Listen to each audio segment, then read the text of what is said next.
Bom, gente, eu queria até pedir desculpa, é um crime que o Carlos pediu, né? O Carlos pediu para eu falar, mas vou fazer uma introdução aqui rápida e já chamo ele, porque dessa forma me parece que ele me escuta, né? E quando estamos juntos, ele não escuta. E todo mundo nos escuta, menos ele. Eu o escuto, mas ele não me escuta. Então, o Carlos é um teólogo e filósofo, tá? Eu faço um curso com ele de filosofia. Ele ministra diversos cursos em Fortaleza, tá? Como ele mesmo se descreveu no Instagram dele, que ele acabou de criar, ele, teólogo, filósofo, amante da literatura, uma pessoa ímpar, né? Uma pessoa que faz dá cursos de ciências humanas e espiritualidade. É um cara realmente ímpar, sabe? Com conteúdo impressionante, uma pessoa que eu admiro muito. Então, eu vou chamá-lo aqui, né? O objetivo dessa live é falar um pouco, né? Trazer um pouco de esperança, né? De alento nesse momento de dificuldade que a gente vive no mundo, né? Bom, agora é com o Carlos, é com o Carlos.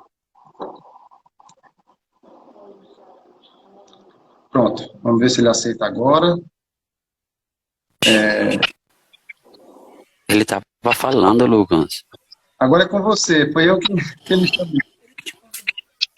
Olha lá, é com você. Iniciar, tem que apertar aqui? Iniciar não, não.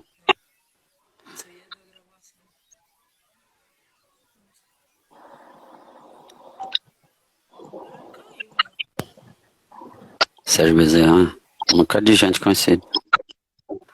Pronto, eu posso começar? Pode. Pode. Posso?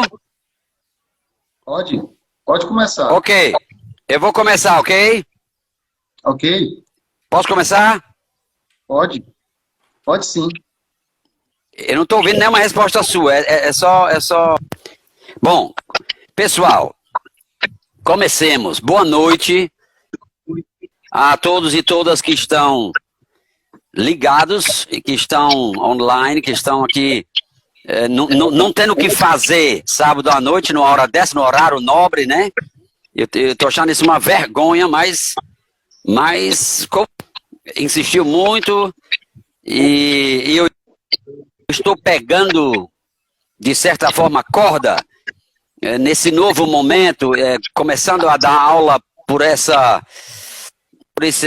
viés. Então, a ideia do Felipe era, de dizer alguma coisa sobre o momento que estamos vivendo e passando, no sentido de nos ajudar a compreender melhor como é que estamos vivendo esse momento. E eu tenho, com relação a isso, eu tenho 3 coisas a colocar nessa pouco menos de uma hora que temos agora. São 3, vamos dizer assim, questões que eu quero tratar, e uma delas, a primeira, é introdutória e não tem exatamente a ver com o momento que estamos vivendo. É uma questão sobre a contribuição que a filosofia, a reflexão crítica pode prestar a gente nesse momento, né? Porque muita gente, eu não gostaria que vocês tivessem a ideia errônea de que eu vou fazer aqui uma espécie de terapia online ou coisa parecida, de coaching para você se sentir melhor. E você está entendendo? Não é meu papel. Nunca foi meu papel fazer as pessoas se sentir melhor. Então, se alguém estiver aí ligado ou ligada, achando que é isso, é melhor se desligar. É melhor se desligar agora, certo? Então, a minha primeira questão hoje é: esperamos o que podemos esperar da filosofia nesse momento, né? O que é que eu quero dizer da filosofia? Eu quero dizer de uma atitude pensante perante a vida. Uma atitude pensante, uma atitude reflexiva.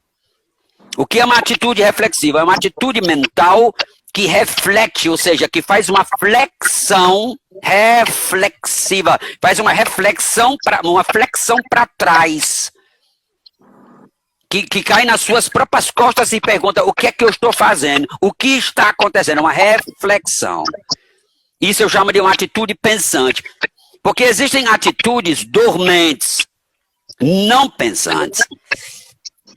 Muita gente está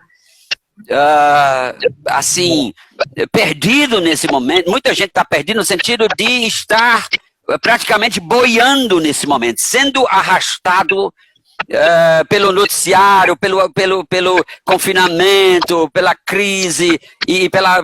Você está entendendo? Que está assim, não está conseguindo imprimir ao seu tempo de quarentena, ao seu tempo de confinamento, não está conseguindo imprimir à sua vida um projeto, uma coisa aproveitável, um rumo. Então, o que é que podemos esperar de uma atitude pensante nesse momento? Uma atitude consciente, que ao invés de se dopar, ou de querer fugir, ou de querer simplesmente se distrair, opta por pensar esse momento, opta por refletir sobre esse momento. Aqui, novamente, eu tenho 3 tipos de resposta, que são 3 tipos quase antagônicas de resposta, e no final eu quero da minha resposta pessoal, ok? Nesse primeiro bloco. Então, o que se pode esperar de uma atitude pensante perante a vida e perante esse momento? A coisa que devemos encarar é contrapor uma atitude contemplativa a uma ética. Né? Uma atitude contemplativa ou uma atitude crítica. Na história da filosofia, essas duas, como é que eu posso dizer, essas duas opções, essas duas compreensões do que é refletir, sempre estiveram se bicando e se contradizendo. Né? Sempre teve gente defendendo que fazer filosofia, refletir, é basicamente de contemplar o que está aí. Ou esforço de interpretar o que está aí. Ou esforço de compreender o que está aí. E, de certa forma, esse foi o título, por exemplo, que o Felipe escolheu. Né? Compreendendo esse momento a partir de um pensamento crítico, certo? Mas, por outro lado, sempre atribuíram a filosofia a uma finalidade crítica, uma finalidade transformadora. Não estamos aqui apenas para contemplar, para tentar entender melhor o que está acontecendo, ou para simplesmente interpretar e conferir né? Vocês conhecem a famosa tese da filosofia da praxis, né? dos caras né? que sempre disseram, baseado em Marx, que diziam, né? Tem uma famosa frase de Marx, Karl Marx, século XIX, alemão. Karl Marx dizia: o que a história da filosofia fez a vida inteira foi interpretar a realidade. Quando urgia, transformá-la. Então, essa contradição, ela perpassa a história do pensamento humano. Né? Pensar a realidade basta, pensar, contemplá-la, interpretá-la, conferir-lhe um sentido basta, ou é necessário transformar o que está aí? É necessário criticar o que está aí? Então, essa celeuma entre atitude contemplativa, atitude crítica, ou atitude compreensiva e atitude transformadora, ou existe uma terceira forma de verbalizar, de articular essa oposição, né? Teve filósofos que sempre disseram, quando a gente entra em crise, quando a gente passa pelo vale de lágrimas, quando a coisa dá errado, a filosofia é uma espécie de consolo. Né? É uma espécie de exercício mental para se conformar com aquilo que não pode ser mudado. Né? E tem gente que acha que é a única coisa a se fazer. né? Um famoso filósofo que teve essa tese, escreveu até um livrinho lindo, Isso no século VI depois de Cristo, quando os ostrogodos dominavam na Itália, um dos últimos filósofos romanos, de cultura romana, chamado Boécio, foi preso por Teodorico, depois foi até executado, mas enquanto preso ele escreveu, como autoconsolação, escreveu um livro lindo chamado A Consolação da Filosofia. É muito bonito, mas a proposta dele era essa, ou seja, é uma proposta de ser estoica. Você está entendendo? E existem pessoas, muita gente no mundo, no mundo do pensamento e tal, que não pertencem ao campo dos ativistas, da filosofia da praxis, da prática, da transformação, tá entendendo? Da indignação, da revolta. Muita gente diz, olha, quando coisas inexoráveis acontecem, como uma pandemia, uma epidemia, como uma guerra, como um terremoto, uma catástrofe natural, o pensamento serve para você se consolar e se conformar, para buscar resiliência, né? Essa procura por uma postura mental imperturbável, que os estoicos chamavam de ataraxia. Ataraxia é uma palavra grega para dizer imperturbabilidade. Nada me tira do sério. Nem que chova canivete, eu estou mostrando meu sorriso zen. Né? Será que é isso que devemos esperar da filosofia? Palavras de consolo, de reclusão no nosso nicho, de esperar a tempestade passar,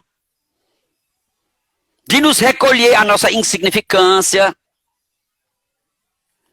Né? Grandes filósofos defenderam essa atitude.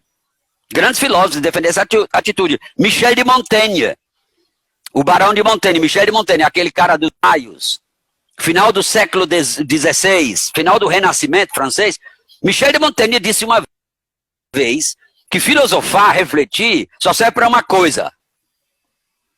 Só serve para a gente aprender a morrer. Que tal uma coisa dessa? Né? Porque queria palavras de esperança, não sei. Tá entendendo? Aí vem com Michel de Montaigne.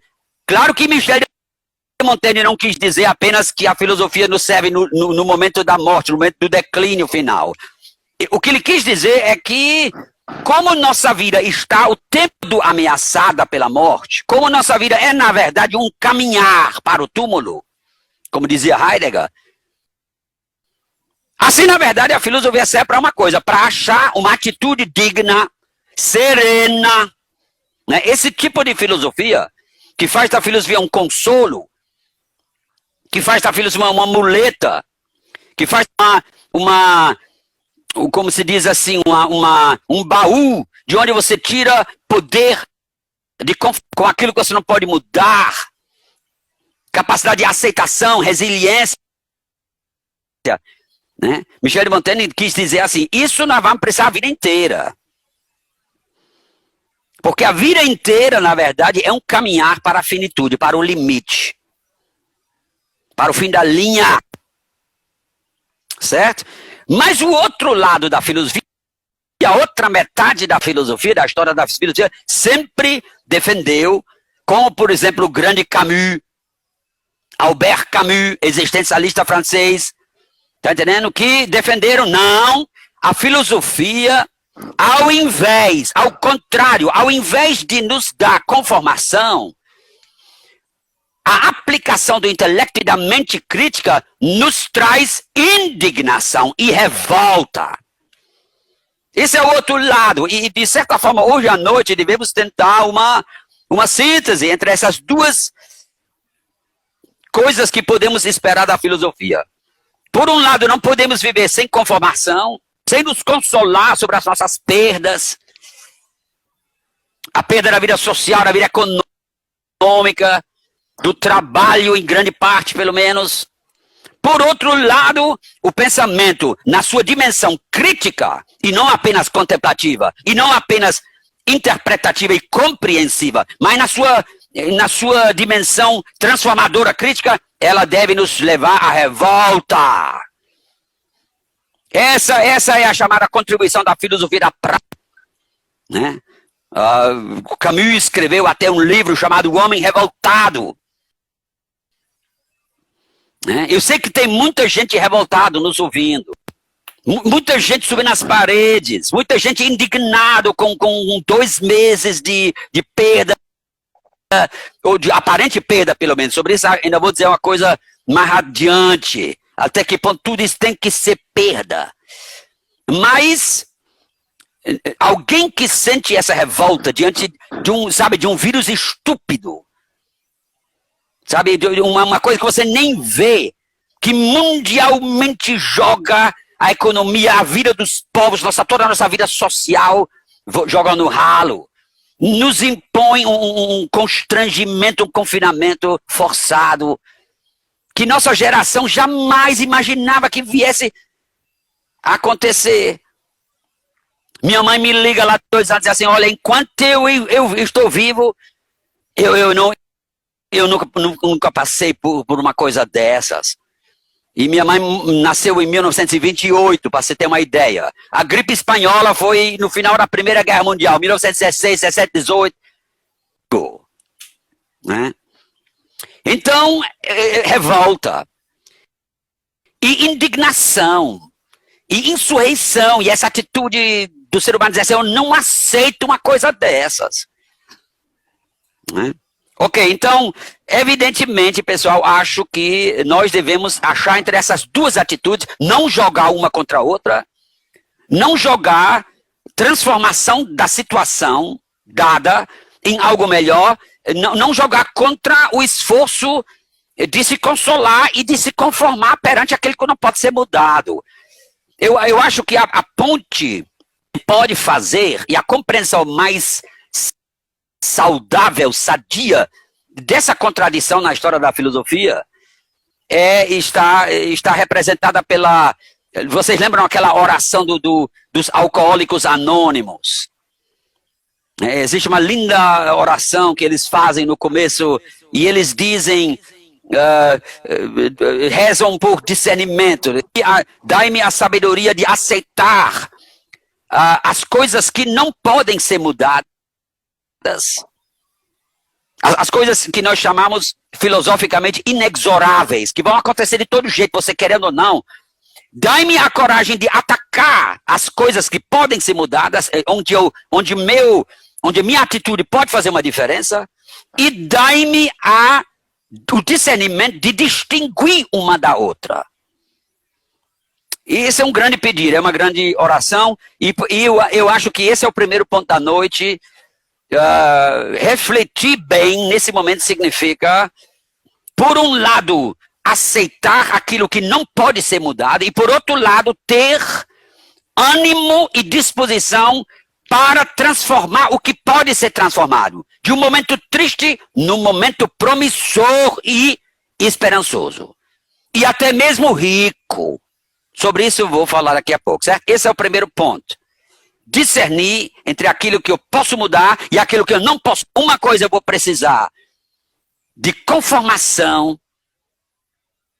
Eu vou precisar realmente de aquilo que eu não posso fazer. Eu não posso agora, dia e noite, pensar que, ai meu Deus, eu preciso deixar isso para lá, porque não há influência sobre aquilo. Sobre a curva da morte, a curva do contágio. Eu não posso influenciar isso, eu não posso ignorar isso. Pensa bem, tem que aceitar isso. É uma imposição dos fatos. Os fatos não vão mudar pelo meu espernear. Nesse sentido, eu tenho que conter minha revolta. Mas, por outro lado, tem muitas coisas em casa, ou na minha vida, ou na minha empresa, ou no meu trabalho, que eu posso mudar. Atitudes que eu posso tomar. E aí não devemos ficar paralisados ou nos entrincheirar no nosso nicho, na nossa zona de conforto e deixar a tempestade passar. Né? As grandes tempestades são desafios enormes para os grandes atores, para os grandes navegadores. Sobre isso vamos falar mais adiante. Um segundo ponto. Né? uma segunda resposta possível à pergunta: o que podemos esperar da filosofia nesse momento? Alguém poderia dizer: o que eu espero dessa noite é um pensamento leve, né? Muita gente, inclusive, compra certos livros de autoajuda ou de certos livros pseudo-filosóficos ou pseudo-psicológicos, no sentido de encontrar alívio, distração, desvio de atenção. Eu conheço muita gente que, para preservar sua saúde psicológica, está se dando do noticiário. Eu conheço gente bem perto de mim que faz isso. Toda vez que vem um noticiário, desliga, pega um livro, a música, ou faz qualquer coisa para se distrair. Faz ginástica. Eu tô fazendo faz isso. zumba. Tá entendendo? Então, por um lado, alguém diz assim, a filosofia... vocês lembram, por exemplo, da postura de Epicuro? Né? Da postura de Epicuro. Do epicurismo, ou seja, o cara lá no meio da crise da polis grega, das cidades gregas, que estavam tudo sendo conquistado pela Macedônia, perdendo sua democracia, sua liberdade, sendo engolido por um império da Macedônia, ameaçado pelos persas primeiro. E Epicuro, o que é que ele propõe, filosoficamente, para os seus amigos, para os seus pares? A retirada para o jardim. Só faltou dizer, vamos fazer um churrasco. Só faltou dizer isso, Epicuro. Vamos fazer um churrasco lá em casa e vamos trocar amenidades, vamos filosofar, esquecer a crise, não pensar mais nela. Isso é uma proposta. E foi feita por gente séria.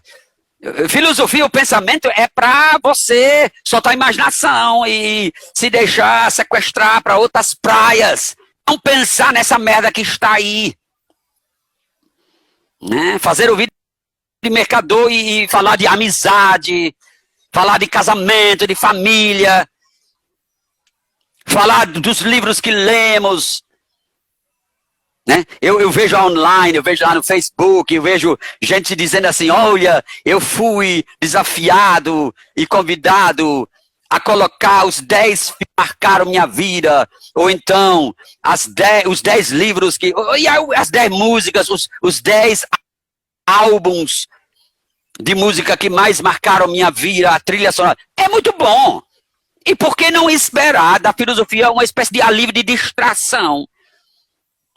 Epicurista, uma boa taça de vinho, porque, aliás, falando em vinho, pessoal, vocês não sabem, mas eu, quando dou aula, eu tomo uma. Pronto. Ai, ai. Né? É isso aí. Você tá vendo isso aqui, né? Isso aqui é uma cachaçinha artesanal. Essa é uma proposta epicurista. Essa é uma cachaça artesanal feita por um amigo meu. Foi feita agora. Ele mandou deixar aqui em casa para eu aliviar a minha quarentena. E é com jambu do Pará. Tá entendendo? Boa. Ou seja, por que não? Então, pessoal, a vossa saúde e ao vosso juízo. Pronto. Agora vem o outro lado. Né? O outro lado. E agora vem a parte que eu talvez mais defenda. E é por isso que talvez, não sei se o Felipe vai gostar, mas outra banda da filosofia defendeu e defende até hoje o contrário. Que o pensamento deve servir, na verdade, não é para fugir da crise. Não é para fugir do noticiário. Não é para fugir dos maus sentimentos, da angústia que nos invade. Tem muita gente angustiada, inclusive na minha casa. Mas os outros dizem, não, o filósofo, ao invés de fugir da angústia, ele aprofunda essa crise, ele aprofunda a angústia, ele se concentra no problema. Ele faz focar na questão. Ele se informa muito bem, ele não foge dos dados. Ele quer estar à altura do que está acontecendo para poder melhor compreender o que está acontecendo. Então, enquanto uns defendem o pensamento como um convite a um encontro prazeroso para botar o astral para cima, outros defendem um encontro filosófico como um verdadeiro mergulho, uma verdadeira escavação das causas. Porque, segundo essa linha de filósofos, o filósofo tem que buscar os fundamentos, ele tem que buscar alicerce, ele tem que buscar o andar de baixo.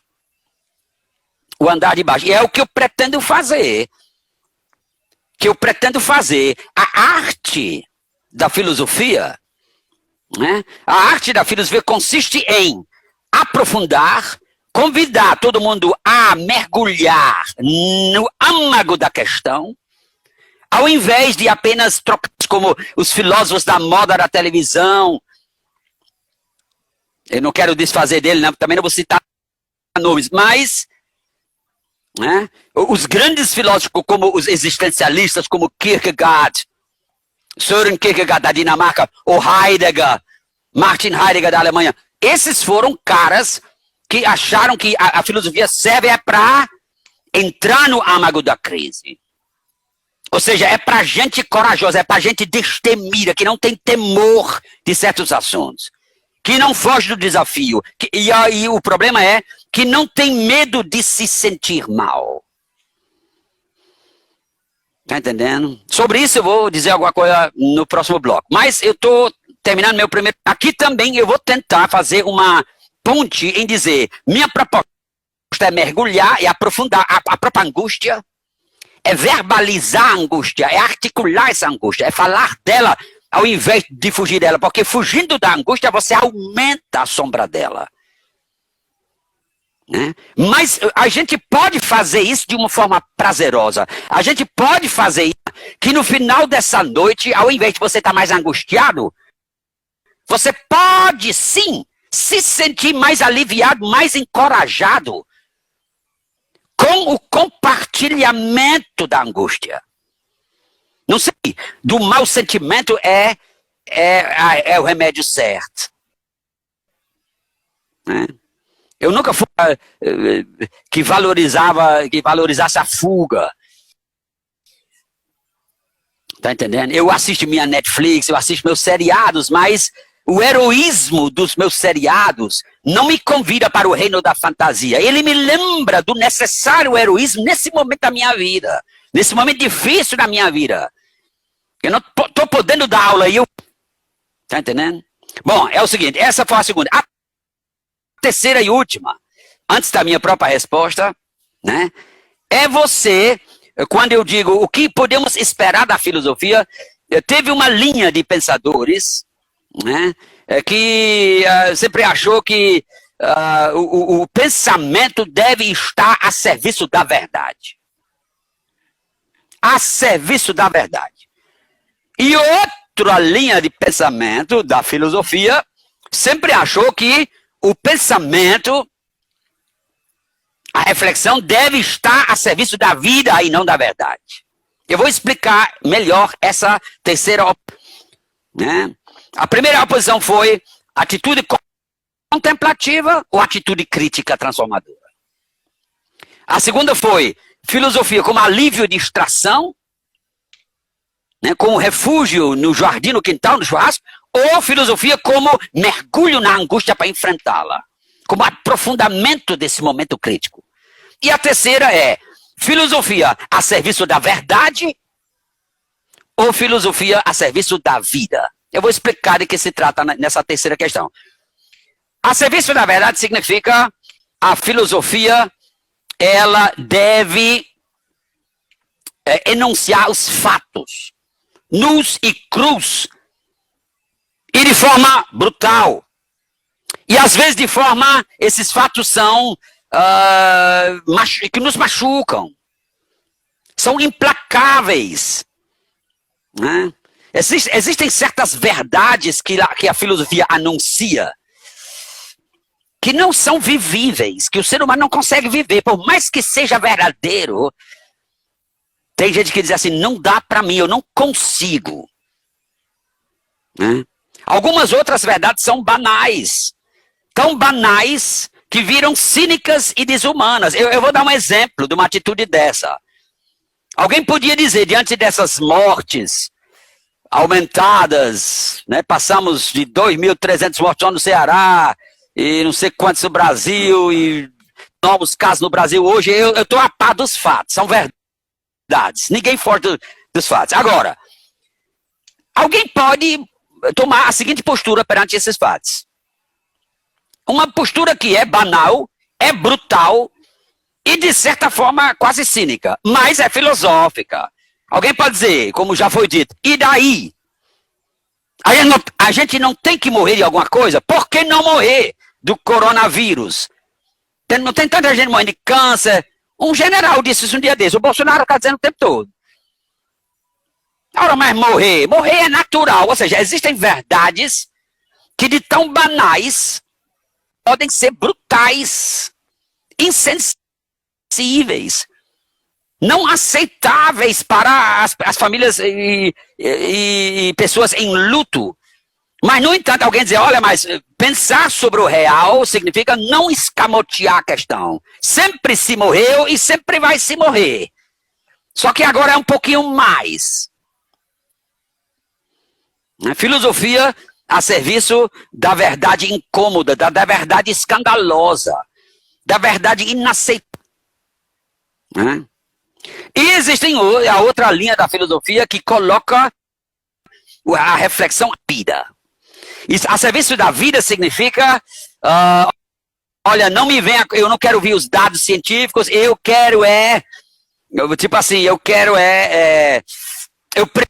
uma mentira misericordiosa do que uma verdade brutal. E você pode defender isso também filosoficamente, como sendo a posição ética a posição mais ética, a posição mais humana. Por exemplo, eu vou dar um exemplo. Você vai dizer para sua mãe, vai morrer em breve, que seria a verdade, pelo menos dos médicos. Tu vai dizer, mamãe, a senhora está condenada, não há mais esperança, é irreversível. Agora é só paliativo. Ou tu vai dizer aquela mentira, ou daquela inverdade, ou seja, de qualquer forma, incutir uma esperança que cientificamente não tem mais. Mas você pensa no ser humano. Se você desse essa verdade nua e cru, você ajudaria a sua mãe a morrer mais rápido. Talvez na hora, com o choque da notícia. Então, muita gente entre nós opta, assim, filosoficamente, pela mentira edificante, pelas esperanças ilusórias, mas que são agradáveis, e de que talvez psicologicamente nós precisamos, né? Você sabe como Nietzsche chamou isso? Nietzsche foi um filósofo que colocou essa oposição. O pensamento a serviço da verdade, que os gregos chamavam de aletheia.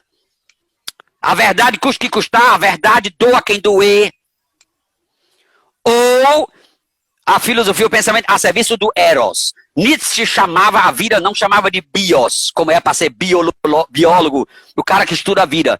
Ele chamava a vida de eros, de onde vem erótico. Ou seja, do eros quer dizer, a filosofia não deve, sua primeira finalidade não é simplesmente jogar os fatos. Quem pode fazer isso é a ciência. Não, a filosofia deve nos inspirar, ela deve nos edificar, Nietzsche diz, ela deve nos enganar. Enganar no sentido assim, de certa forma, ninguém aguenta esse universo indiferente, a natureza que continua seu caminhar, e nem liga para quem morre, para quem vive. A natureza não é mãe, não toma conta dos seus filhos. O próprio vírus é natureza. Quer dizer, de certa forma, quem é que aguenta viver num universo daquele? Frio, indiferente, implacável. né? Daí a filosofia como criação de sentido, de valor, que às vezes é inventado por nós mesmos, criativamente, mas então esperanças e crenças, às vezes crendices, que se você pensasse melhor, você saberia que são promessas e crendices e utopias irrealizáveis, não verossímeis, são ilusórias, mas você não consegue viver sem elas. Né?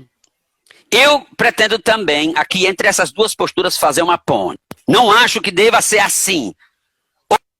Ou a serviço da verdade implacável, ou a serviço da mentira que nos faz, da esperança ilusória sem a qual não podemos, quer dizer, de alguma forma precisamos nos enganar com alguma coisa. Eu preciso acreditar que, né? Aí vem aqueles slogans, tudo vai passar, é passageiro, daqui a pouco estamos nos abraçando de novo. Pode ser que sim. Pode ser que não. Né? Aí então muita gente diz, é preciso acreditar. É preciso acreditar. Mas também dizem os outros, é preciso não se enganar. Né?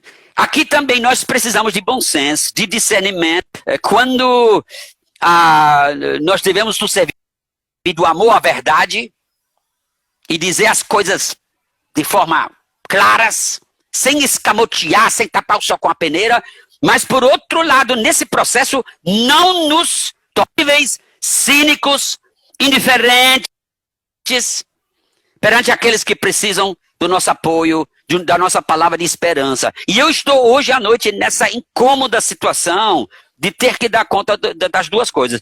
Eu vou resumir isso numa o que eu, Carlos Tussi, espero da filosofia, por que eu faço isso, né? Eu aceito de Nietzsche e de outros filósofos a ideia de que a sabedoria, lembra que filosofia quer dizer o amor à sabedoria, a sabedoria de vida ela tem que ser biofílica. O que quer dizer biofílica? Quer dizer que a sabedoria deve servir à vida.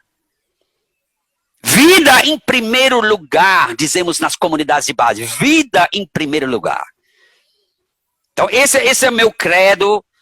É meu credo também em religião. E não acredito em religião que coloca a sua fé acima da vida. Eu acredito em que coloca a sua fé a serviço da vida. Mas também a serviço da verdade. Vida e verdade não podem virar duas coisas uma contra a outra. Nietzsche tinha razão quando dizia, tem certas verdades que são tão terríveis que destroem a nossa vontade de viver, que nos derrubam. Eu não quero ser hoje à noite aquele que quer pins, para se sentir mais aniquilados ainda. A gente quer levantar o astral, mas não a qualquer preço. Ficar a verdade. Então isso é um grande desafio filosófico. E o que é que eu entendo por uma sabedoria biofílica? Que ama a vida, biofilia, quer dizer, amor à vida. É uma filosofia que serve de orientação existencial. É o que eu vou tentar fazer no segundo e terceiro bloco. Uma tentativa de orientação existencial. Como dirigir, como orientar a nossa existência. Abrir um horizonte de compreensão do que está acontecendo. A gente vê os fatos do noticiário, vê os fatos da nossa vida, dos nossos amigos, né? Fulano está doente, está internado, não sei o que tal. Mas nós precisamos compreender, ampliar o horizonte de compreensão e abrir uma perspectiva de futuro. Nós temos que abrir uma perspectiva de futuro. Isso não naquela coisa, tudo vai passar, tudo vai dar certo, não se preocupe. Essa fanfarronice, né, essa filosofia carnavalesca, vai dar tudo certo, não. Né? Mas, na verdade, de que tipo de eu estou falando? Preste atenção. Aqui eu vou finalizar o primeiro bloco me valendo de uma expressão do antigo presidente da República Tcheca, quando ela ficou independente depois da queda do muro, um cara muito legal chamado Václav Havel. Václav Havel disse uma frase muito interessante. Ele dizia assim, olha, ser esperançoso não significa simplesmente ser otimista.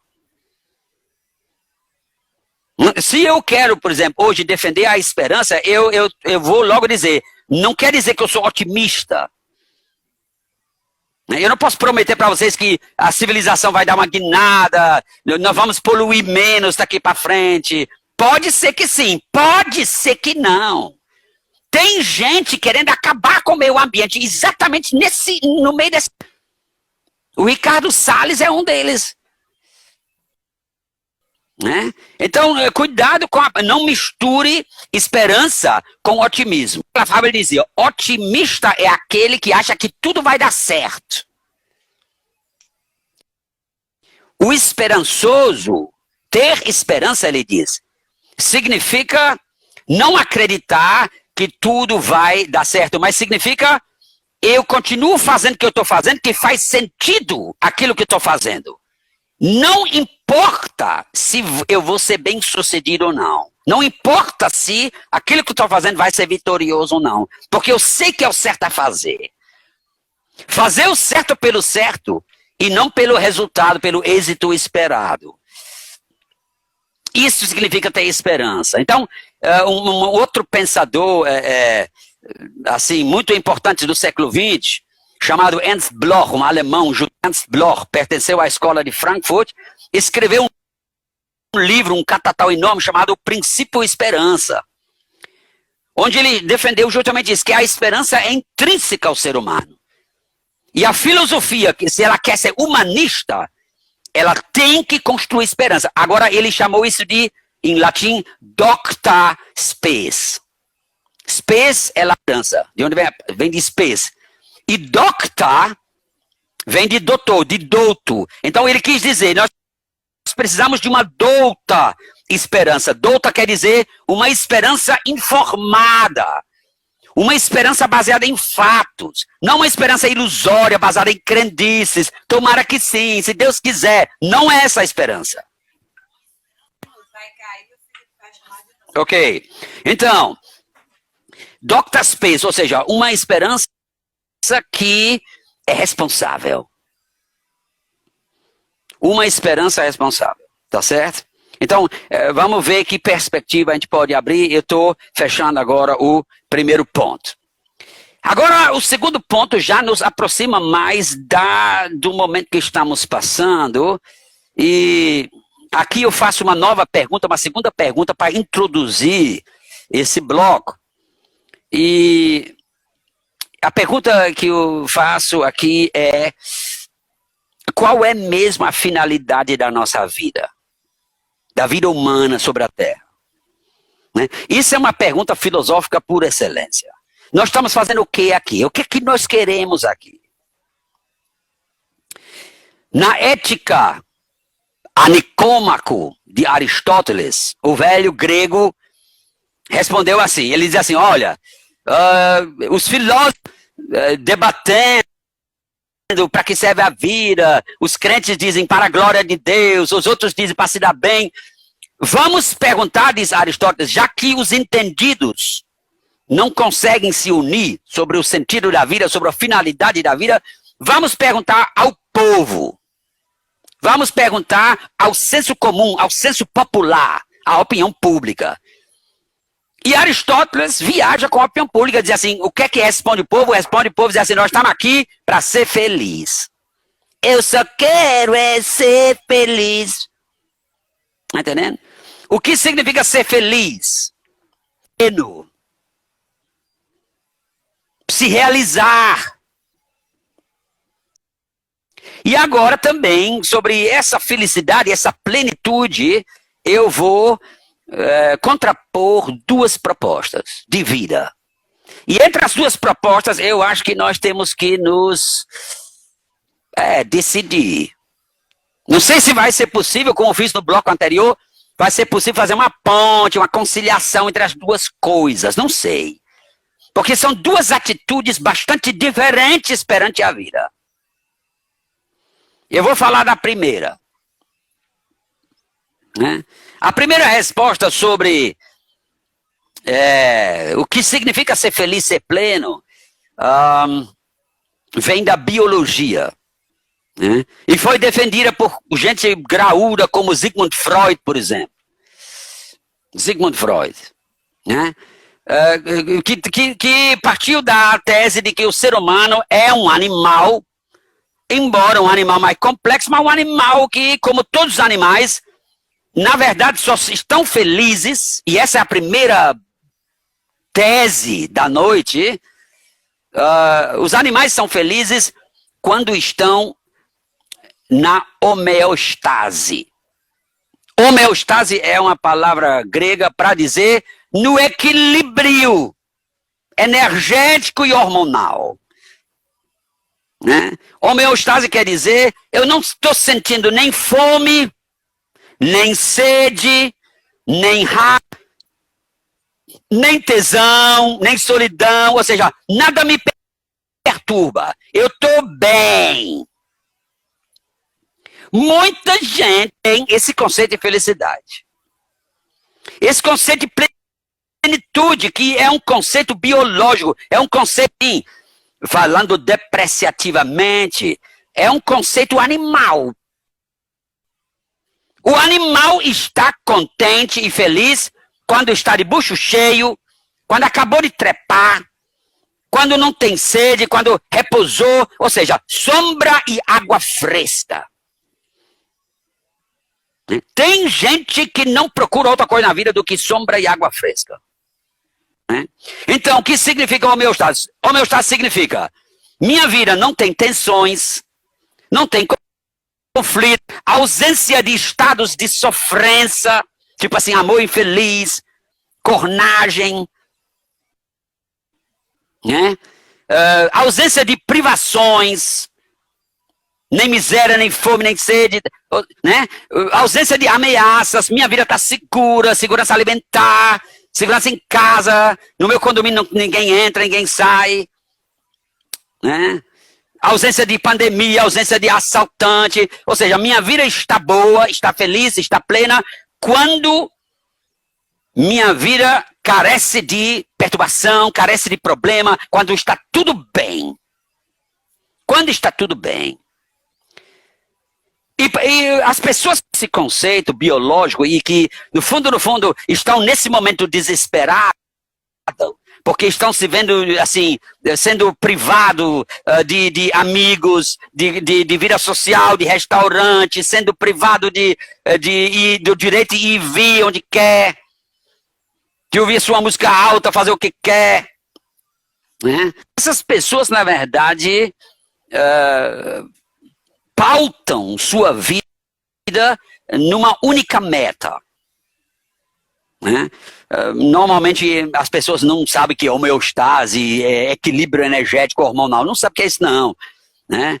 Eles simplesmente dizem assim, evitar sofrimento. Eu não quero é sofrer. E fazem tudo para não sofrer. E um dos meus diagnósticos hoje à noite, aliás, com relação a não só essa pandemia, mas a nossa vida contemporânea em geral, isso é uma coisa que eu defendo há muito tempo nas minhas aulas. Né? Muita gente hoje não sabe mais sofrer. Porque já se acostumou a uma espécie de vida, a um tipo de vida, onde as grandes perturbações estão ausentes, privações estão ausentes, e agora lutam e relutam com um momento de privação. Um momento de privação que se traduz em constrangimento. E sabe quantas pessoas hoje existem entre nós que não aguentam ser constrangidos? Mas não é só no direito de ir e vir. Né? Nós já criamos nossos filhos de forma que nada pode constrangê-los. Nada deve confiná-los. Tem pais que não conseguem dizer não. E todas essas personalidades que não aprenderam a lidar desde a criança com adversidades, não lidaram, não tiveram que lidar com problemas, não tiveram que lidar com não dos pais, não tiveram que lidar com o limite, a delimitação dos seus direitos. Hoje todo mundo insiste nos seus direitos, mas existe um interesse coletivo. O interesse coletivo, ele quebra, e sempre quebrou na história da humanidade, o direito particular. O interesse de todos se impõe ao interesse particular. Né? Vocês conhecem esse cara aqui? Sobretudo esse aqui. Sabe quem é? É o Mr. Spock. É o Mr. Spock do Star Trek, do Jornada nas Estrelas. E no segundo filme da série original, Mr. Spock diz uma vez, as necessidades de muitos pesam mais do que as necessidades de poucos ou de um só. Né? Mas tem indivíduos entre nós, um monte de indivíduos que não aprenderam a ser solidário com o interesse coletivo, porque não aguentam o constrangimento. Né? Quando encontram um não na sua frente, um confinamento, uma privação, a frustração da sua vontade, não sabem lidar com isso. Esperneiam, vociferam, se contêm, xinga todo mundo, é porra para um lado, porra para o outro. Né? Então, quando a meta suprema da sua vida, da sua existência, é evitar sofrimento, né? Se você educa seus filhos, seus jovens, a não sofrer, de jeito nenhum, nenhuma dor de cabeça, nenhuma dor de dente, nenhuma dor de cotovelo, nada, tudo tem que ser aplainado. Os problemas tudo resolvido pelos pais, pelos padrinhos poderosos. Né? Esse tipo de gente não aguenta ficar numa fila, não tem paciência para esperar ser atendido. Vai cair. E eu vou... Pode? Pode, né? Beleza, vou continuar, ok? Pode. Eu não sei quem ainda está aí, né? Quem já foi dormir, quem foi assistir outras coisas. Vamos continuar, certo? É o seguinte. Então, eu estava falando dessa compreensão da felicidade humana como ausência de conflitos, ausência de problema, ausência de ameaça, ausência de privação, ausência de limitação, de constrangimento e confinamento. Né? Essa postura que eu chamo assim, sombra e água fresca. Tem gente que só está feliz quando está se balançando numa rede, se espreguiçando. Eu não vou negar que eu não sei o que é isso. Eu não vou negar que tem momentos da minha vida que a felicidade é isso. É uma rede armada no alpendre da casa. Né? Mas eu me nego a encontrar a felicidade de uma existência inteira nesse tipo de sossego. Nesse tipo de sossego. Ou seja, nessa vida, de certa forma, poupada de desafios. Poupada de adversidades. Pois eu vou para o conceito número 2, ou seja, há uma outra forma de entender a plenitude, a felicidade da vida, que é minha, que eu entendo, que eu defendo, embora eu saiba que tem momentos que o repouso e o oásis da vida é necessário, mas apenas como intercalação de momentos mais aguerridos, de momentos mais combativos. Então, o segundo conceito que eu quero defender aqui não é tanto biológico, não é tanto animal, ele não é um animal. Ele vê o ser humano como ser humano, é um conceito mais humano, eu chamo esse conceito de antropológico. Antropológico, do anthropos, o ser humano, em grego. E esse conceito entende a felicidade, a plenitude da nossa existência como a perseguição e a realização de propósitos e fins. Eu vou em perseguição e realização de propósitos. E fins, o que são fins? Finalidades, metas, objetivos, tarefas, missões, vocações. A felicidade da vida não consiste simplesmente em se balançar numa rede sem fazer nada. Porque esse conceito animal de vida, bucho cheio, descansado, já fez amor com a esposa, aí você está tudo bem, já não tem mais nenhuma sofrência, nenhuma preocupação. Isso vai levar, sabe para onde? Para o tédio. E um dos maiores problemas, pessoal, da nossa vida contemporânea é o tédio. O tédio, a rotina, o fastio da vida. E isso tem a ver também com pessoas que não sabem o que estão fazendo nessa vida. Podem ser pessoas desocupadas, ou podem ser também pessoas engajadas num trabalho estúpido, repetitivo, não criativo. Que podem experimentar esse desespero que está na repetição, na mesmice. Sabe uma coisa, pessoal? A gente assiste esses seriados fantásticos, sabe? Esses filmes que todo mundo gosta e seus heróis, suas heroínas. Eu estou assistindo esses dias, eu estou assistindo esse seriado Outlander lá do século XVIII. Sabe o que nós fazemos? Nós morremos de tédio dentro de casa, não podendo ir e tal. E aí ficamos assistindo vidas de outras pessoas fictícias, personagens fictícias, que nós admiramos, com quem viajamos para outras épocas, outros países, e as vidas deles são agitadíssimas. As vidas desses personagens, dos nossos heróis e heroínas, ameaçadas. Eles têm que lutar contra a fome, contra a chuva, contra a perseguição. Tem os inimigos. E nós vibramos, mas nós vibramos por ela. Nós vibramos porque a agitação, gostamos quando um homem está dividido entre duas mulheres. Vibramos e nos choramos e nos aperreamos quando é uma mulher dividida, como no Outlander, entre o amor de dois homens. Mas nós queremos isso para nós.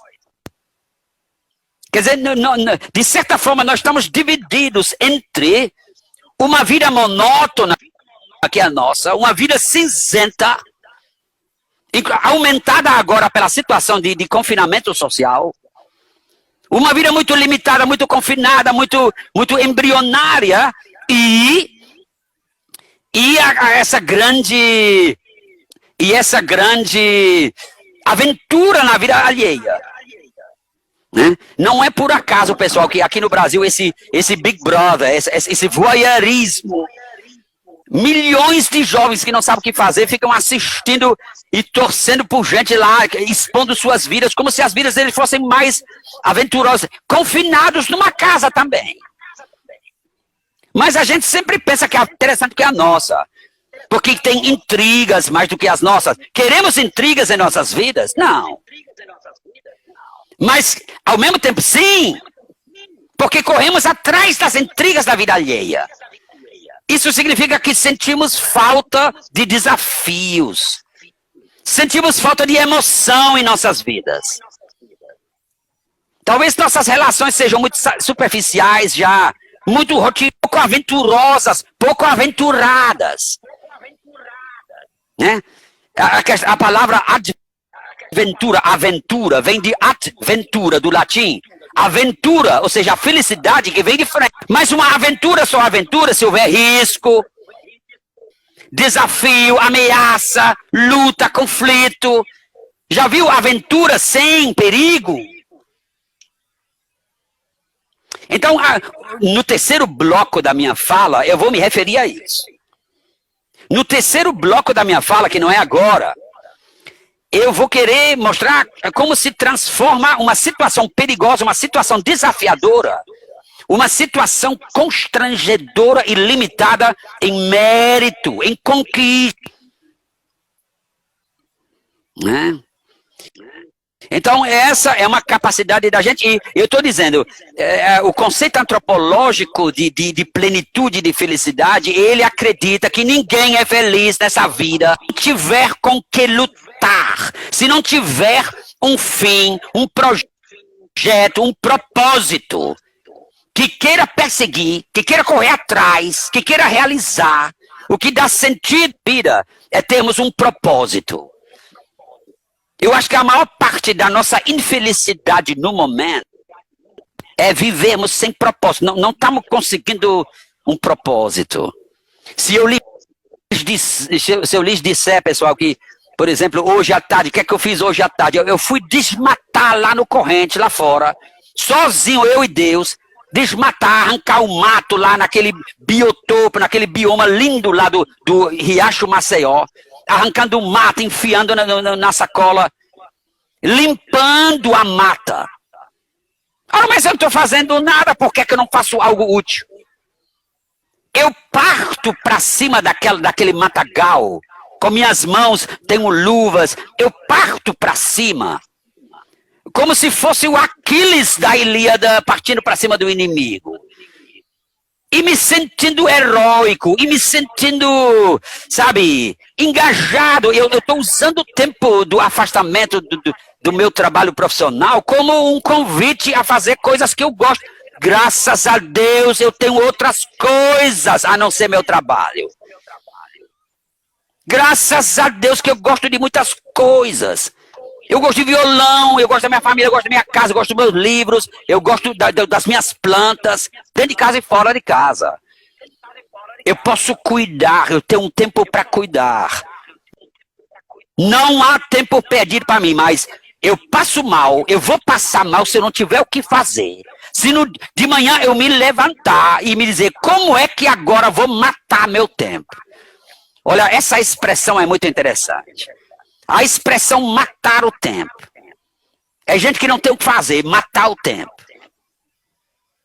Né? É uma expressão muito interessante. Então veja bem, é essa concepção que eu estou defendendo, que vê a verdadeira plenitude não na ausência de adversidades, de problemas e de sofrimento, mas justamente que vê a meta da vida na realização de fins que eu coloquei para mim, ou que a situação maior do que eu colocou para mim. Tá entendendo? O fim agora colocado para nós todos é salvar vidas, é desafogar os hospitais. Isso é um problema colocado para todos nós. O que você pode fazer? Espernear. Ai, meu Deus, isso me constrange. Não estava no script. Essa reação de pessoas que nunca aprenderam a lidar com adversidades, que nunca foram constrangidas por força maior. Aliás, eu vou dizer uma coisa, eu acho que nós já não sabemos lidar com a força maior. De tal maneira nos acostumamos a termos tudo o que queremos, a fazer com que a nossa vontade determine tudo. E mal encontramos uma força maior que nós saímos do sério, subimos as paredes. Mas existem fins e propósitos que são colocados para nós nesse momento e que nós temos que aceitar e dar conta. E eu garanto a vocês uma coisa, se dermos conta, sempre quando você dá conta de uma tarefa, mesmo ingrata, de um desafio perigoso, difícil, complicado, você achava que não estava à altura, mas no momento em que você venceu, no momento que você disse para mim, eu resolvi, eu consegui, eu aguentei, sua vida é outra, seu conceito de si mesmo é outra, sua felicidade é outra. Você sente uma satisfação por ter aguentado, uma satisfação por ter suportado. Vocês lembram do Pequeno Príncipe? Aquela famosa cena no final, quando o aviador, morrendo de sede, o Pequeno Príncipe já desfalecido de sede, depois de não sei quantas horas de marcha no deserto, chegam a um velho poço, Ana já toda enferrujada, eles descem o balde para o poço, puxam a água, bebem da água e o Pequeno Príncipe diz para o aviador, essa água é mais gostosa do que qualquer outra água que eu tomei. Por que ela é mais gostosa? Porque ela foi mais difícil. Porque nós tivemos que caminhar muito para tê-la. Porque custou muito sacrifício. Ela é mais gostosa. Quem ri por dor. Né? A satisfação, o contentamento, a felicidade que vem no final de uma longa caminhada é infinitamente maior do que quem recebe tudo pronto. do que as fases fáceis da nossa vida. O que nós devemos compreender nesse conceito antropológico do ser humano e não animal, que no fundo, ninguém é feliz repousando o tempo todo, ou fazendo rotineiramente aquela coisa, sabe, sem, tudo corre bem, sem problemas. Eu não estou querendo dizer que nós devemos desejar os problemas. Mas na retrospectiva, você deve concordar que por causa dos problemas, das crises, das doenças, é que você cresceu. Ou você cresceu ou se lascou. Né? Então, isso realmente é felicidade humana numa visão elevada, numa visão superior. Né? Vocês sabem que essa é a visão do famoso psiquiatra e pai da logoterapia Viktor Frankl. Né? Viktor Frankl, que tem aqui o famoso livro dele. Daqui a pouco, no terceiro bloco, eu vou apresentar para vocês o conceito do homem paciente, do homo patiens, que ele defende nesse livro aqui, tá certo? Vou fazer até uma propaganda da obra, certo? Então, para finalizar o segundo bloco, eu digo o seguinte: quem entende como felicidade da sua vida, da sua existência, a resolução de problemas, a realização de fins, de propósitos, né? Viver a serviço de uma causa em cujo valor eu acredito, né? E o valor de certas coisas apenas cresce quando esses valores são ameaçados. O valor das nossas vidas numa pandemia, esse valor cresce, embora tenhamos, às vezes temos a opinião, a sensação de que, mais esses enterros de massa, a vida desvalorizada, nem enterro, nem a dignidade dizer adeus eu tive.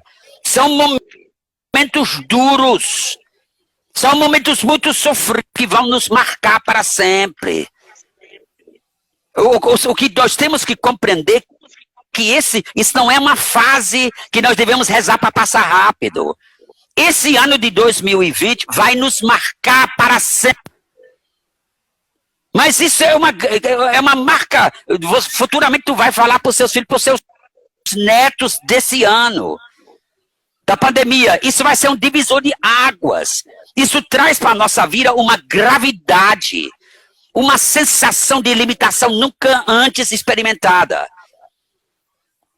Vai acabar. Eu só sei que nós ou cresceremos ou nos lascamos, ou ficamos profundamente deprimidos. Nós estamos hoje diante dessa bifurcação. Eu não sei falar de economia, eu não sei falar quando é que volta, quando o PIB vai ser positivo de novo.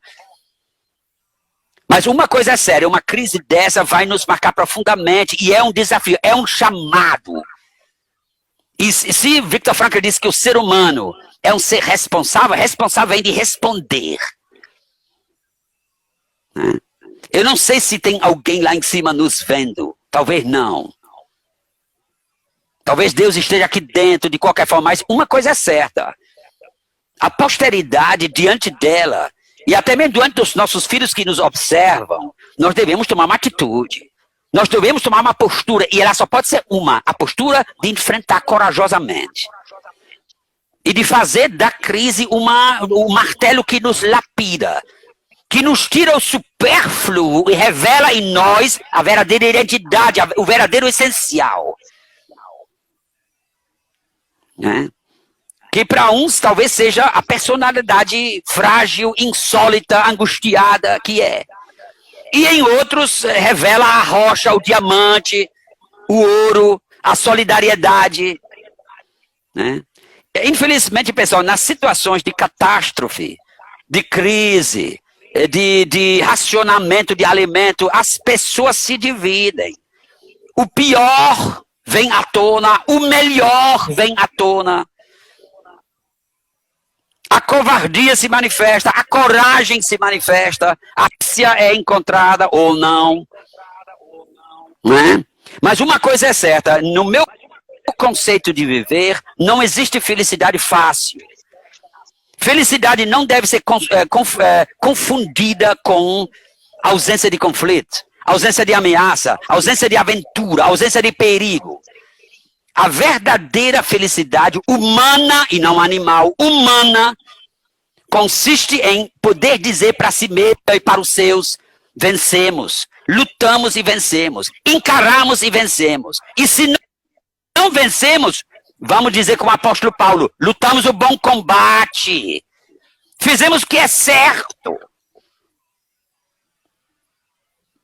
Então, nessa segunda postura, você não é refém do seu estado psicológico.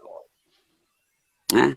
Eu estou falando mais hoje do que mesmo como filósofo, teólogo, mas é fato que muitas pessoas, quando você diz vamos refletir, a maioria reflete, muitas pessoas refletem apenas sobre como se sentem. A ação é só uma reflexão sobre: eu estou me sentindo mal, eu estou me sentindo deprimido, eu estou me sentindo entediado. Quando é que volta? Quando é que vem? Quando é que vai acabar? Ansiedade. Quer dizer, isso significa ser refém do seu estado psicológico. Você confunde felicidade com os momentos alegres e confunde depressão e tristeza com os momentos tristes. Mas você devia saber que não há verdadeira alegria sem tristeza, não há vitória sem perigo, não há crescimento sem adversidade. Então, eu estou fechando o meu segundo bloco, eu vou para o terceiro e último, mas eu gostaria que isso fosse bem compreendido. Nós também nos perguntamos mesmo o que estamos fazendo aqui, que tipo de bem-estar estamos procurando. Né? Eu nunca fui um cara normal. A normalidade nunca me disse. Eu sempre procurei o extraordinário. Sempre procurei o original, o mais difícil, o caminho mais longo. Eu nunca quis o atalho, o caminho mais fácil. O suborno, a corrupção, a facilitação, as boas relações, quem indica. Na verdade, a gente precisa ir em nome da consistência da nossa personalidade, em nome da construção do mundo. Um dia deve ser quando entregarmos a colher. Devemos procurar, eu não vou dizer correr atrás de problemas, mas não devemos fugir deles. Uma vez, para finalizar essa parte, o pastor luterano alemão do tempo da Segunda Guerra Mundial, Dietrich Bonhoeffer, é um cara que foi assassinado por Hitler, fez parte de uma conspiração contra Dietrich Bonhoeffer, um grande cristão, um grande pastor, autor, teólogo. Ele disse uma vez numa oração, ele disse o seguinte, falando para Deus: não queremos ser poupados. Eu acho muito interessante ele dizer assim: nossa geração não quer ser poupada. Eu gosto, quer dizer, não quer ser poupada, significa, eu não quero que o Senhor mande as provações para os outros. Porque são as provações que vão fazer os outros crescer. Eu quero crescer. Né? Eu sei que ninguém gosta de tentações, de provações, de testes, de desafios, de perigos, cursos. Mas nunca seremos testados verdadeiramente na nossa qualidade humana se nós esquivarmos desses momentos mais duros. Está entendendo? Não, quer dizer, a maioria diz assim para Deus: afasta de mim, afasta de mim, afasta de mim. Mas imagine um cara dizendo assim: não queremos ser poupados, porque queremos crescer. Chamaste-nos pelo nome, pois nós dizemos: eis-me aqui. Chama-me, convoque-me para a linha de frente. Para a linha de frente. Eu não quero me esconder atrás dos muros da minha casa, porque eu tenho medo da violência. Eu quero viver. E viver significa viver perigosamente. Não significa a faca. Não significa ser irresponsável, procurar sala para se coçar, ser leviano, despreocupado. Todo cuidado é pouco. Mas não podemos achar que viver significa ser poupado. né? Quando vem um caso da doença na nossa família, por que nós, por que ele, por que eu, por que não? Por que não, hein? Bom, vou para a terceira e última parte. Essa terceira e última parte agora é baseada nesse pensador que é um dos meus gurus, Viktor Frankl. Eu acho que... não dá não. Viktor Frankl. Dá pra ver. Certo? Deixa pra lá. Nessa terceira parte, eu gostaria de falar, de afunilar mais sobre o que nos dá na vida propósito e sentido e significado e vontade de viver. Quais são as fontes, as grandes fontes de uma vida com sentido? Né? E com isso eu vou finalizar, mas é um grande assunto que eu não tenho a intenção de esgotar, mas pelo menos jogar areia no ventilador, quem sabe um dia conversaremos mais sobre isso. Então é o seguinte, hoje à noite quero falar sobre três dessas fontes de sentido e propósito na existência humana. A primeira, todo ser humano gosta da sua existência quando se sente produtivo. Fonte de sentido e de propósito uma vida, fonte de felicidade, fonte de satisfação, fonte de valor, de você dizer, minha vida tem valor, eu gosto da minha vida, é quando você pode dizer para si próprio, eu sou produtivo, eu produzo, eu trabalho, eu sou útil. E ainda mais, quando o seu trabalho não é apenas útil, por exemplo, encher o tanque dos outros é útil, ser frentista. É um serviço essencial. Você pode até na pandemia, tudo a gente não tem o que fazer, mas o frentista está lá. Ele é convocado, ele é útil. Mas o trabalho dele não é criativo.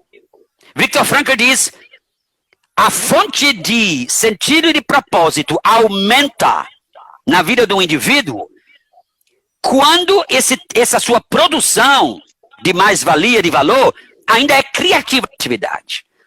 Pois não existe satisfação maior na vida do que sentir-se produtivo, sentir-se útil para a comunidade, para a família, para os demais, criativo. Ou seja, você está tirando algo, botando algo no mundo que antes não estava lá. Claro que esses trabalhos criativos são muito poucos. São muito poucas as pessoas que inventam uma coisa nova, que criam novelas e filmes, ou moda, ou engenheiros, ou arquitetos que criam. A maioria dos trabalhadores apenas executa, não cria. Eles produzem mais valor, mas não são aqueles que pensam. O nível de satisfação de um trabalho, embora útil, produtivo, mais estúpido, repetitivo, um trabalho que você não precisa pensar para fazê-lo, então você faz mecanicamente, já é um trabalho que, de certa forma, é uma fonte de sentido. Você diz, eu sou contribuinte, eu contribuo, eu pago imposto, eu sou assalariado, mas falta esse lance da criatividade. Né? Então, pessoal, essa é a primeira fonte, e essa fonte, essa nossa condição do ser humano sentir-se satisfeito por produzir, e eu sei, é por isso que tanta gente se sente mal. Né? Nesse momento, não podendo trabalhar, significa essa primeira fonte de satisfação, de sentido na sua vida está cortada, está paralisada, você não sabe por quanto tempo. Tomara que em junho volte, tomara que tenhamos condições para algumas categorias voltar a trabalhar. Eu, por enquanto, estou me virando aqui, dando videoaulas. Acho uma porcaria. Mas se eu não fizer isso, eu vou passar fome. Então, quer dizer, eu ainda não tenho... Eu acho criativo o que eu faço, eu gosto. Me dá um sentido na vida. O mês de abril foi uma cagada. O mês de abril aqui em casa foi só doença e ninguém trabalhou. Não tive nem coragem de ir para cozinhar, porque eu estava no fundo de uma rede. Né? Além da dengue hemorrágica, tivemos 2 casos de dengue hemorrágica aqui em casa. Isso derruba a gente não só fisicamente. Isso derruba a gente também mentalmente, psicologicamente, quase espiritualmente. Não ser produtivo, não ser criativo, não ser útil, nos corta uma das grandes fontes de satisfação na vida. Eu entendo por demais todos aqueles que querem trabalhar. Eu sei do valor desse negócio em nossas vidas. Olha, agora, claro que tem gente que exagera, por quê? Porque, de certa forma, sabe como Frankl chama esse lado, essa dimensão da vida humana? Ele chama em latim, né? Os caras usam latim para se mostrar. Ele chama de homo faber. Homo faber. Homo quer dizer homem, né? Ser humano. Homo faber. Faber quer dizer o homem que faz. O homem fabril. O homem fabricante. O homem que faz. Homo faber. É uma expressão em latim para dizer o ser humano é um ser fabricante, produtivo. Se ele não produz, se ele não trabalha, ele não se sente bem. Agora, isso pode chegar ao ponto de muita gente que eu conheço se na sua pessoa, na sua personalidade, se definir pelo trabalho que faz. Se identificar com o trabalho e achar que não tem valor enquanto não fizer aquilo ali. Porque só aprendeu a... Tem gente que não trabalha para viver. É um mal do nosso tempo. Tem gente que não vive para trabalhar. Quer dizer, eles levam essa dimensão do homo faber até as últimas consequências e morrem de medo da aposentadoria. Vocês não, nos anos passados, para quantos grupos de servidores públicos eu trabalhei no sentido de preparar para a aposentadoria, de fazer uma transição dessa fase supostamente produtiva do seu serviço e da fase suposta inativa. Eu não aguento essa palavra inativo. Eu acho isso extremamente mal colocado. Por que o aposentado é um inativo? A única atividade que nos dá valor na vida é a atividade assalariada? É isso que você quer dizer? Pois quando eu cuido das minhas plantas, eu fico lá limpando o terreno lá fora, que nem me pertence, que é público. Eu faço jardinagem em coisa pública. Sem ser remunerado. Todos os vizinhos ficam vendo e dizem assim, aquele cara não tem o que fazer. Muita gente me agradece. Teve um cara que disse assim, essa nome já que é você que limpa. Oh.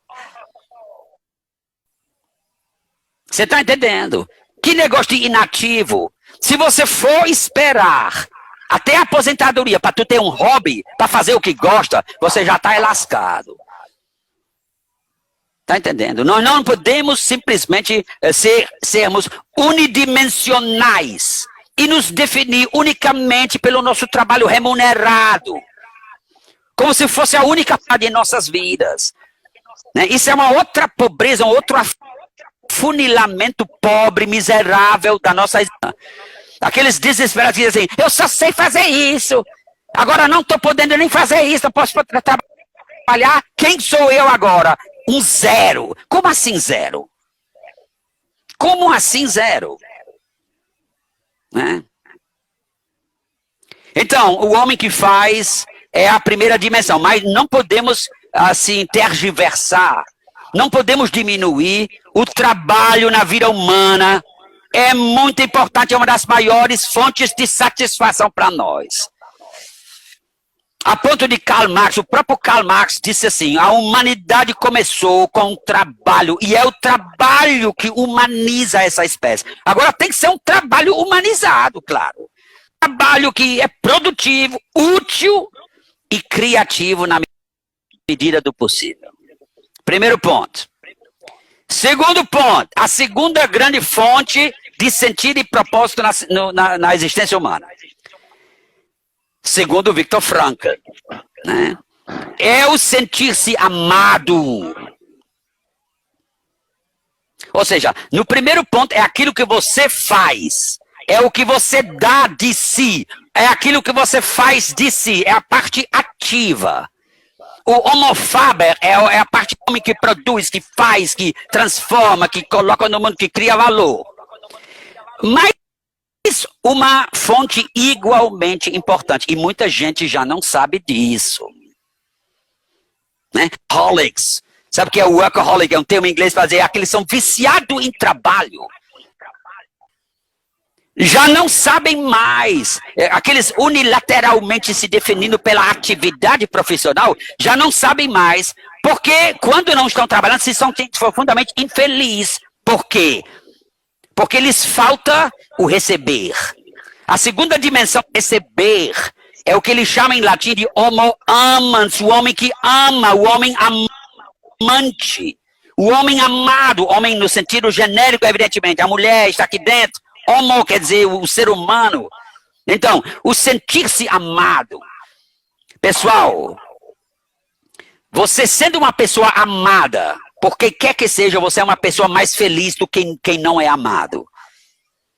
Mesmo o desempregado que vive um grande caso de amor, o mundo dele é outro. Né? Não se trata só do amor. O sentir-se amado também pode se declinar como sentir-se valorizado. Valorizado profissionalmente, valorizado socialmente. Um certo status, uma certa consideração que você recebe das pessoas, da vizinhança. Os vizinhos falam com você com respeito. Eu tenho essa sorte. O bairro inteiro fala comigo, me chama de professor, me chama de alemão, me chama de seu Carlos. Tá entendendo? Você conviver com os outros e receber dos outros reconhecimento. Essa segunda dimensão não é o que você dá, que produz, é o que você recebe dos outros. Sentir-se querido é a segunda grande fonte de felicidade na vida humana, a segunda grande fonte de sentido e propósito. E o que significa isso nesse momento de confinamento? Ou da nossa liberdade IV que está constrangida.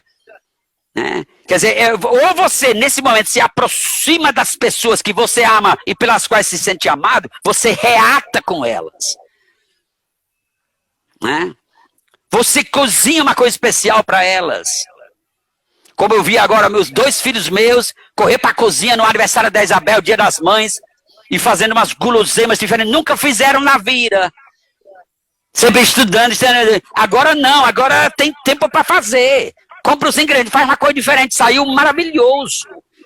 Mimos. Mimos. Deixar-se amar. Né? O ser humano não está aqui só para trabalhar, e não só também para jogar tempo fora. Não só para assistir seriado na televisão, na Netflix. Quer dizer, essa dimensão é sumamente importante, para além do trabalho que a gente faz, que nos dá um senso de utilidade, mas o amor não pensa em utilidade. O amor é gratuito. Se você, nesse tempo de pandemia, não fizer mais amor do que normal, você não entendeu. Você não entendeu para que esse tempo lhe foi dado. Tá entendendo? Isso é muito importante. Alguém botou aqui, Isabelzinha merece. Mas eu também mereço. Tá entendendo? Também mereço. Quer dizer, isso também, quer dizer, se refere à valorização que você recebe dos colegas de trabalho. Né? Por exemplo, você vê, sabe uma coisa comovente para todos nós? Você ver esses sofredores lá que passaram lá, sei lá, 10 dias lá na UTI, num respirador, 20 dias, hoje saiu uma senhora com 20 dias, sai viva, aplaudida por todo o staff, por todo o pessoal da enfermaria, por todo o pessoal da UTI.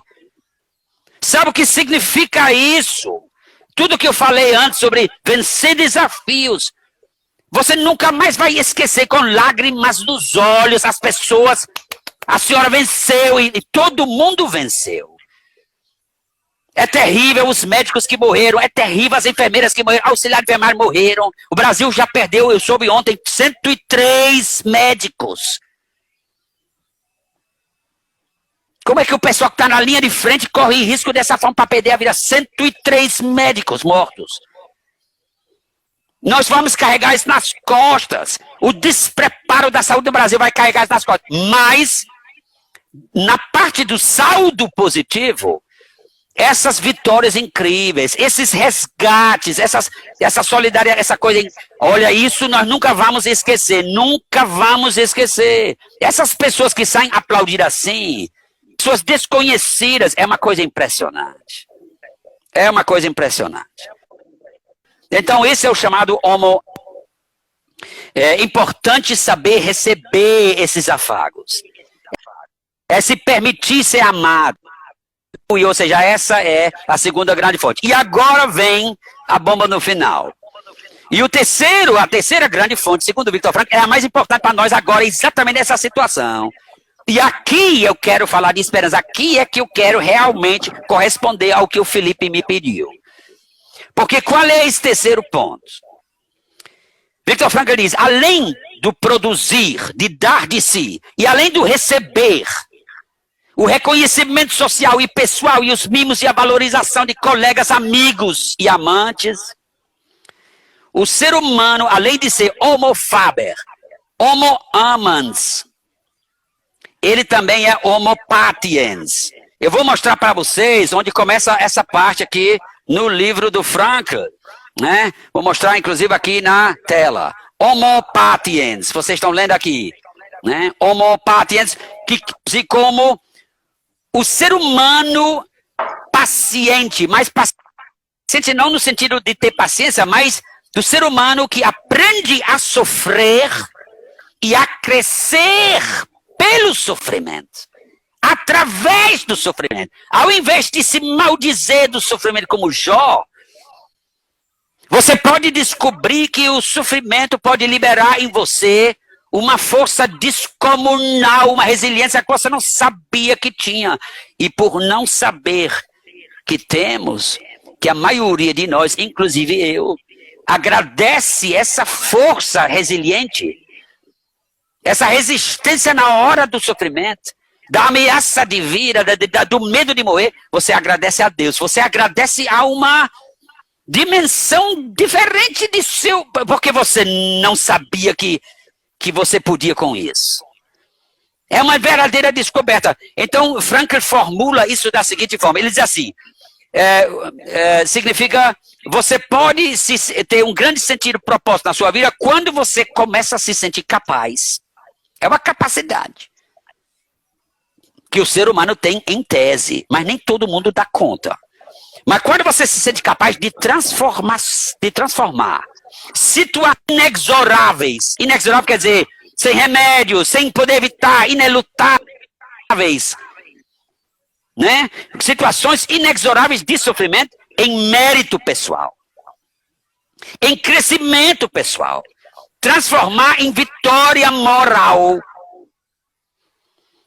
Em vitória moral. Existe uma vitória moral, inclusive, pessoal, sobre a morte, né?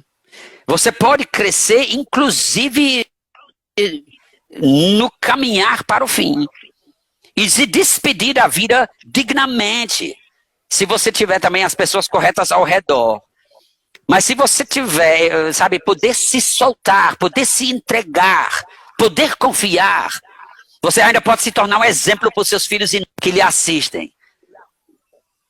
Então, pessoal, essa capacidade humana que ele chama de homo patiens.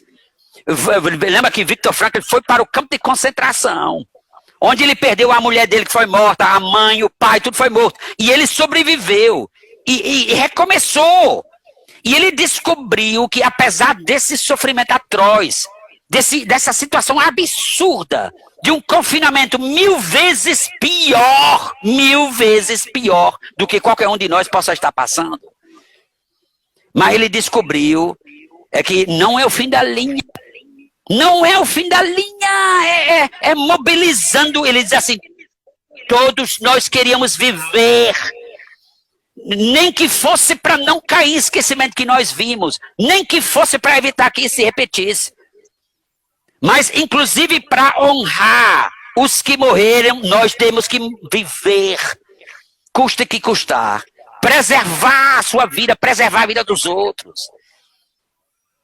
Ou seja, essa capacidade de transformar, sabe, perda, por exemplo, em crescimento pessoal. O Frankl diz, as pessoas que sofreram muito na vida, além de serem admiradas por outras pessoas, claro, também penalizadas, também desperta compaixão, desperta pena, desperta muita coisa, mas desperta admiração. Quando eu vejo alguém, eu estou me lembrando, pessoal, nesse momento, do meu amigo e guru, o padre Roger Lennes, lá na Bélgica, que ele acabou de me contar por e-mail que a segunda perna dele, a perna direita, também agora foi amputada. Imagine um idoso de 94 anos, em quarentena, confinada num asilo de velhos jesuítas, e as pernas dele morrendo, necrosadas, sem circulação, já operaram, não teve jeito, amputaram a perna esquerda acima do joelho, e agora amputaram a perna direita. Aí ele me escreve, olha, eu estava me acostumando a viver com a perna só, quando os médicos condenaram minha segunda perna. E agora eu não sei por quanto tempo eu vou aguentar viver sem as minhas duas pernas, aos 94. Nosso Senhor esqueceu de mim. Mas você acredita que ele diz? Sabe o que ele diz? Ele escreveu, mesmo assim eu estou me abandonando à mão benevolente de Deus. O que é que ele quer dizer com isso? A mão benevolente de Deus significa, eu estou preparado para tudo. Se eu tiver que viver, lúcido, é uma exclamação, um negócio desse. Mutilado fisicamente, encolhendo fisicamente, e a cabeça ainda capaz de dar o salto, de buscar resiliência. Um cara sempre ativo, móvel, imagine, pessoal, você que reclama de confinamento, rapaz, coloque-se na cadeira de roda de um sujeito desses. Verdade. E o que você vai fazer? A não ser se entregar e buscar dentro de si força de manhã para ainda escovar os dentes. Para quem você não sabe. Um velho jesuíta com 94 anos, mas você acredita, até mesmo a fisioterapeuta ainda dá um beijo nele. Ou seja, ainda tem esse sentir-se valorizado. Se você tiver sorte de ter pessoas que gostem de você ao seu redor, meu irmão, não, lembra do Raul Seixas, não diga nunca que a canção está perdida. Não diga nunca que a canção está perdida. Né? De quem aprendemos isso? Não do Raul Seixas, mas aprendemos isso de gente como o Padre Lennes, dos sofredores que encararam seu sofrimento e que você admira pela capacidade de transformar isso em mérito pessoal. E essas pessoas não querem ouvir falar em mérito. Essas pessoas que todas elas dizem, eu não sei de onde me veio a força. As pessoas, foi Deus, eu não sei que foi. Eu aguentei, ainda hoje não entendi como eu suportei aquilo. Quando eu perdi meu marido, quando os meninos saíram de casa, quando meu menino foi assassinado. Sabe quantas mães hoje choram os jovens filhos seus assassinados por narcotraficantes ou por polícias? Como recomeçar depois disso? Como recomeçar depois disso? Pois Viktor Frankl nos diz, o homo patiens, o homem que sabe sofrer, a mulher que sabe sofrer, que sabe que isso é o desafio que pede nossa resposta. Que nos convoca, que mostra o essencial em nós, que mostra o que deve estar lá e que você não sabia que estava. E se não estava, talvez você receba seja lá o que signifique. Né? Seja lá o que signifique. Mas, agora eu gostaria de dizer, para encerrar, que essa capacidade, porque tão poucas pessoas a têm? Na verdade, não são tão poucas.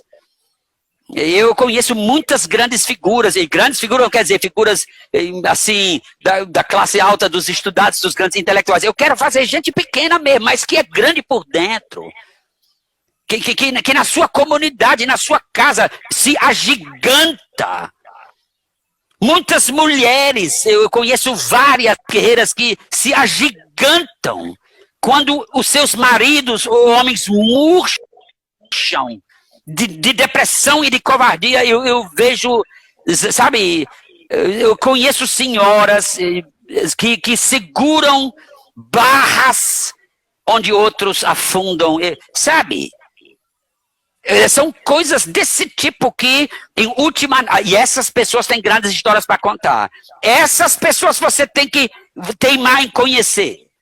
Pelejar em conhecer. Ouvir o relato. Escrever sua história. Tá entendendo? Para registrar esse tipo de grandeza. Não, eu vou finalizar assim. Rapaz, todas as pessoas que nós admiramos...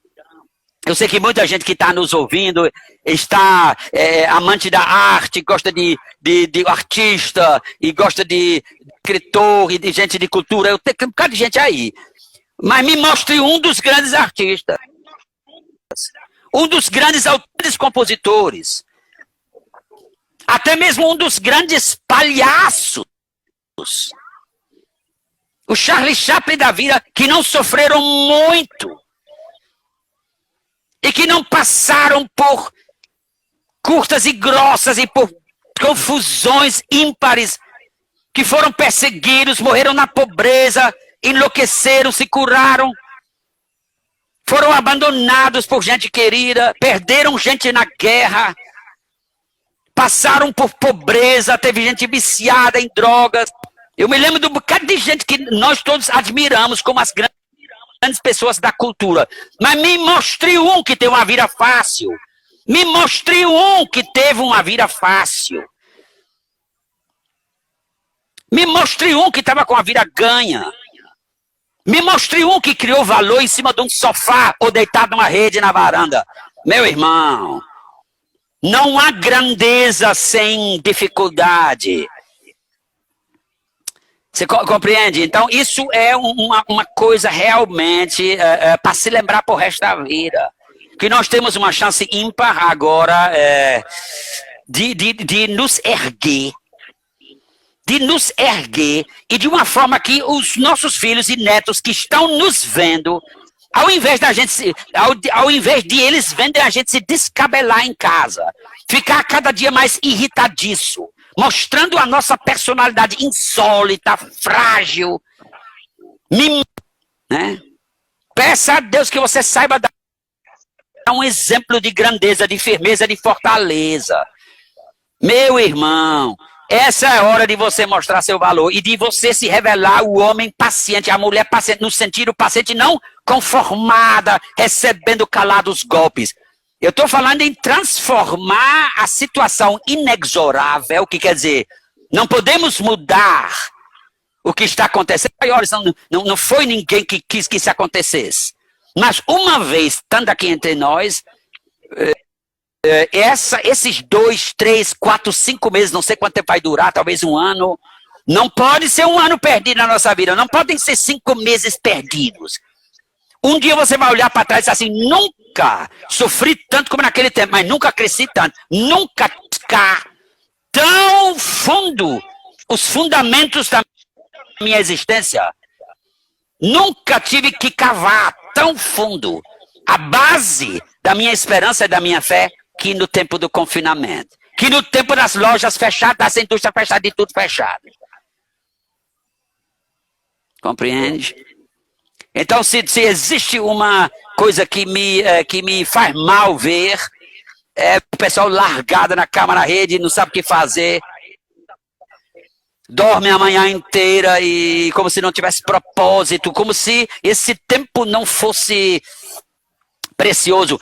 Falando em confinamento, finalizando, eu quero dizer o seguinte, eu durante um tempo da minha vida, vocês sabem, alguns sabem, eu fui convidado a visitar prisões, né, presídios lá na Itaitinga, eu sobretudo no IPPO 2, minhas visitas eram lá. E uma vez eu tive que pregar lá, e se existe confinamento forçado, é para eles lá, os caras lá, né? Aí uma vez me chamaram, aquelas professoras lá do ensino lá, que lá dentro ensinaram para fazer uma palestra sobre a paz. Páscoa, que tinha acabado de passar a Páscoa, e diz assim, Carlos Suss, fale de ressurreição. Né? Não sei se vocês já leram Crime e Castigo do Dostoiévski, né? Pico base em Crime e Castigo do Dostoiévski, que é a ressurreição do Lázaro do Evangelho de João, no capítulo 11.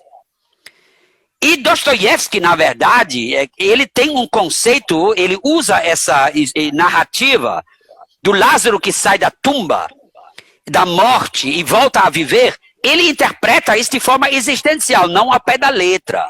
O Dostoiévski era um cara para frente, né?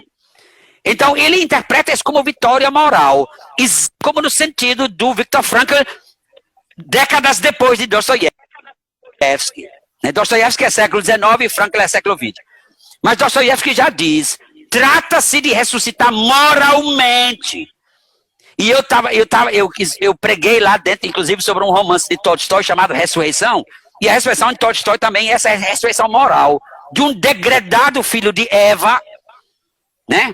De um filho da gaita, de um filho da puta que desgraçou a sua vida e a vida dos familiares. Mas eu estava dizendo para eles lá, olha, eu não sei quanto tempo vocês estão aqui dentro. Não sei quanto tempo vocês foram condenados. Tem gente que só tem mais 6 meses e tem gente que ainda tem 6 anos a cumprir. Mas uma coisa eu garanto a vocês, é vocês que decidem para que propósito lhes foi dado esse tempo. Esses 6 meses ou esses 6 anos? Você vai dizer que são 6 meses pensando em fugir, pensando em negar sua responsabilidade de fugir do sofrimento que seus crimes causaram, ou pensando em como melhorar, fazer 2º grau na prisão, aprender um artesanato, entrar num programa de emprego para egressos. Pense em confinamento. Em um confinamento muito mais restrito, muito mais porcaria do que nós que estamos na nossa casa. Mas é sempre a mesma coisa. Existe uma convocação silenciosa dessa situação. Essa situação de confinamento, ela convoca os presos, os aprisionados, os que estão dentro da sua tumba, que nem Lázaro. E uma voz lhe diz, saia da tua tumba, saia dessa inércia. Saia desse teu estado de repouso. Saia da tua zona de conforto. Para de cavar um túnel. Para de fugir. Comece a crescer. Você pode usar o tempo condenado a confinado na Itaitinga. Você pode usar esse tempo para ser um novo homem e uma nova mulher. Para se dar uma nova chance, para recomeçar suas relações familiares, suas relações empresariais, suas relações trabalhistas, suas relações com os vizinhos, com o povo da rua. A quem você estende a mão nesse momento? Eu acabei de dizer como é importante nesse momento você se sentir amado, acolhido. Você não pode abraçar, mas você pode ajudar. De volta. Pessoal, eu voltei só mesmo para dizer tchau, porque eu já terminei. É isso.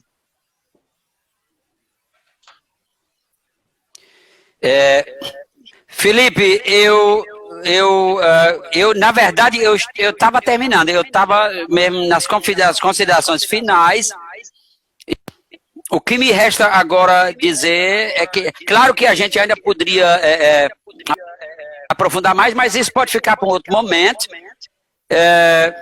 Eu não sei se eu correspondi ao que você idealizou, mas nesse pouco tempo que eu tive para me preparar, que foi de 2 dias para eu pensei que talvez fosse um primeiro jogar areia no ventilador, um primeiro pontapé inicial para refletir o que estamos fazendo com o tempo que nos é dado.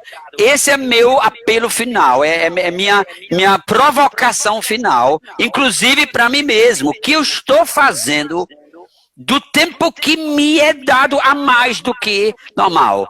É porque esse é um tempo perdido, porque na vida não há tempo a se perder.